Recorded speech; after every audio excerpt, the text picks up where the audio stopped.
use some pre-wrap tape here to go ahead and wrap around. When you're wrapping around somebody's arm, realize that you could inadvertently wrap a little bit too tight, and that could start to cut off some circulation.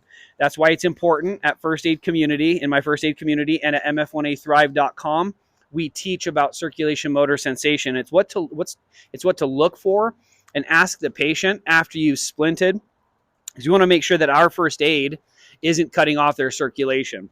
That'll be evident by color change, tingling, loss of sensation, inability to move. So that's why you want to assess that beforehand. We'll cover that in other videos, and we cover it in our community. So just continue to wrap from away from the heart towards the heart. If this isn't stable enough, you can take this wrap, put a couple twists, and go around the finger to help stabilize the finger. A lot of times, in all honesty, this splint should be underneath their hand, right, to support the entirety of the hand if you can. It does have his knuckles under here, so his fingers are free, but I should probably have tried to capture more of the hand, just a little bit more. Then come back around here, wrapping gently, and this is usually where you'll start to see at about this point that you